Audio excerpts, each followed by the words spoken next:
नमस्कार। तपाईँ यो नमस्कार। बारको चुनावमा महासचिवमा उठ्दै हुनुहुन्छ। तपाईँको एजेन्डा के छ बताइदिनुहोस्? धन्यवाद। सर्वप्रथम त म नेपाल बार एसोसिएसनको अघिल्लो कार्यकालमा पनि महासचिवको उम्मेदवार थिएँ।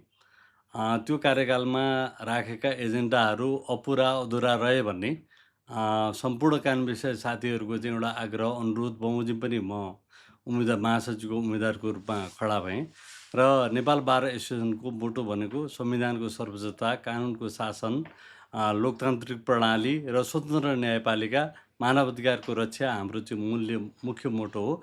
यसलाई अगाडि बढाउन, उजागर गर्न, नेपाल बार एसोसिएसनको विगतको गौरवमय इतिहासलाई अगाडि बढाउन र नयाँ युवा पुस्तालाई सूचना प्रविधि सँग त्यसलाई चाहिँ तादात्म्यता गर्न, उहाँहरूको क्षमता दक्षता अभिवृद्धि गर्न र कानुन व्यवसायहरूको सामाजिक सुरक्षाको अवस्थालाई पनि अझ मजबुत बनाउनका लागि चाहिँ केही योगदान गर्न सकिन्छ र त्यो क्षेत्रमा काम गर्न सकिन्छ भन्ने विश्वासका साथ चाहिँ मैले महासचिवको उम्मेदवारी दर्ता गराएको। यसपालिको चुनावमा यो दुई ध्रुवबीच एकता भएको छ। यसलाई के भन्नुहुन्छ तपाईँहरू? हाम्रो यो एकता भनेको विचारको एकता हो। मुलुक संविधान संशोधनको एजेन्डामा अघि बढिरहेको छ। विगतमा हामी फरक फरक समूहमा रहेर चुनाव लडेका थियौँ। अहिले एउटै समूहमा आएर चुनाव लड्नुपर्ने अवस्था किन आयो भने संविधान संशोधनमा हाम्रा केही साझा एजेन्डाहरू छन्। मुलुकको लोकतान्त्रिक प्रक्रियालाई अगाडि बढाउने कुरामा हाम्रा साझा एजेन्डा छन्। स्वतन्त्र न्यायपालिकालाई हेर्ने दृष्टिकोणमा हाम्रा साझा एजेन्डाहरू छन्। यी धेरै साझा एजेन्डाहरू र वैचारिक सामिप्यताले गर्दाखेरि यसपालि हामी दुईवटा ठुला कानुन व्यवसायी समूहका दुईवटा ठुला शक्तिहरूले अझ नेपाल बार एसोसिएसनको शक्तिलाई अझ मजबुत, बलियो र नेपाल बार एसोसिएसनलाई एउटा भरोसायोग्य सङ्गठन निर्माण गर्न आवश्यक छ भन्ने कुरो ठानेर हामी दुईवटा ठुला कानुन व्यवसायहरूका सङ्गठनहरूको तर्फबाट हामीले चाहिँ उम्मेदवारी दर्ता गराएका हौँ।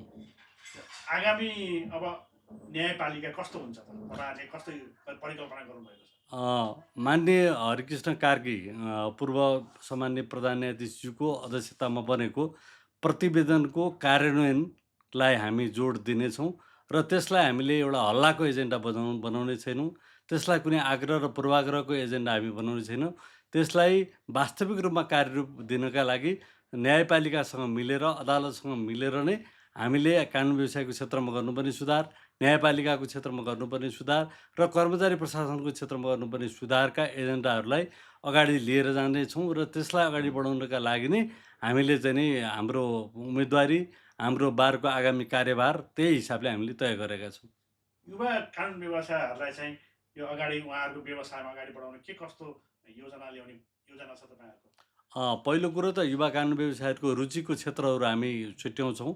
हामी एक खालको स्याम्पलिङ गर्छौँ। उहाँहरू रिसर्चमा जान चाहनुहुन्छ कि, उहाँहरू लिटिगेसनमा जान चाहनुहुन्छ कि, उहाँहरू ठुला कर्पोरेट हाउसहरूको लिगल कन्सल्ट्यान्टको रूपमा बस्न चाहनुहुन्छ कि, उहाँहरूको रुचिको क्षेत्र के हुन्छ? पहिला रुचिको क्षेत्र हामी पहिचान गर्छौँ एउटा खालको युवा सर्वेक्षण गरेर र भर्खरै सम्पन्न नेपाल बार एसोसिएसनको युवा कानुन व्यवसाय सम्मेलनले हामीलाई केही मार्गनिर्देशन दिएका छन्। ती मार्गदर्शन दिएका विषयहरूलाई पनि हामीले एक एक बुँदागत रूपमा टिपोट गरेका छौँ। त्यसमा हामी ध्यान दिनेछौँ र हामीले चाहिँ उदाहरणका लागि यदि लिटिगेसनमा स्थापित हुन चाहने हो भने हामी स्थापित ल फर्महरूमा हामीले चाहिँ नि एउटा आवेदन नै माग गरेर हामीले ती ल फर्महरूमा इन्टर्नको रूपमा त्यसै गरी चाहिँ नि हाम्रो सहयोगी कानुन व्यवसायको रूपमा ती युवा साथीहरूलाई स्थापित गराउनेछौँ र साथसाथै हामी यो मुद्दा मामिलाको क्षेत्रमा, अदालती प्रशासनका क्षेत्रमा बार एसोसिएसनको तर्फबाट हामी एउटा तालिम, प्रशिक्षण, अन्तर्क्रिया जस्ता माध्यमबाट उहाँहरूको दक्षता अभिवृद्धि गर्ने कार्यक्रमलाई पनि अगाडि बढाउनेछौँ। हस् त, हजुरलाई शुभकामना छ। धन्यवाद।